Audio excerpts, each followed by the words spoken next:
નમસ્કાર દર્શક મિત્રો, હું છું રૂપલ વણેચિયા. સંપૂર્ણ ન્યૂઝમાં આપનું સ્વાગત છે. પાલનપુર શહેરમાં કેવડા ત્રીજના પાવન દિવસે મહિલાઓ દ્વારા શ્રદ્ધાભાવે ભગવાન શિવની પૂજા અર્ચના કરવામાં આવી હતી.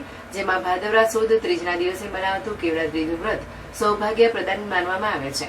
મહિલાઓએ સવારથી ઉપવાસ રાખી ભક્તિભાવથી શિવલિંગના કેવડો તેમજ ફૂલો દ્વારા અભિષેક કર્યો હતો.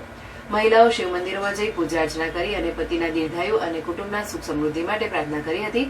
પાલનપુર શહેરના વડવાળા હનુમાન ખાતે સામૂહિક પૂજાનો કાર્યક્રમ યોજાયો હતો, જેમાં વ્રત કરનાર સ્ત્રીઓ કેવડાના ફૂલોનો ઉપયોગ કરીને શિવલિંગને શણગાર્યું હતું અને સાકર, ખીર અને ફળનો નૈવેદ્ય અર્પણ કર્યો હતો. આ પાવન દિવસે શહેરમાં ધાર્મિક આસ્થા સાથે શાંતિપૂર્ણ માહોલ જોવા મળ્યો હતો.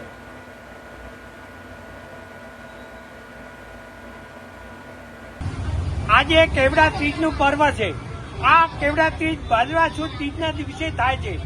આ વ્રત પાર્વતીએ પોતાના પતિ સારો મેળવવા માટે કરવામાં આવ્યું હતું.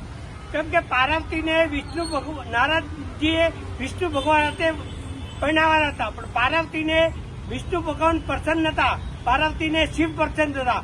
તો ઘર છોડીને જંગલમાં જતા રહેતા.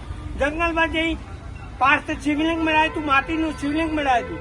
એનામાં શિવલિંગ આજુબાજુ ઝરણા બરના હતા. એને શિવલિંગ બનાવી એમની પૂજા કરી હતી. એમના ઉપર અબીલ, ગુલાલ, કંકુ, કેવડો બધો અને કેવડો ચડી ગયો. એ દિવસે ભાદરવા સુદ ત્રીજ હતી એને કેવડો ચડી ગયો, એટલે ભાદરવા સુદ કેવડા ત્રીજ થી ઓળખાય છે.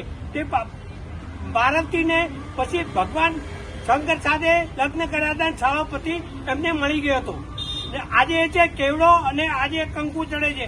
એના સિવાય કોઈ દિવસ આ શિવને કેવડો અને કંકુ ચડતું નથી.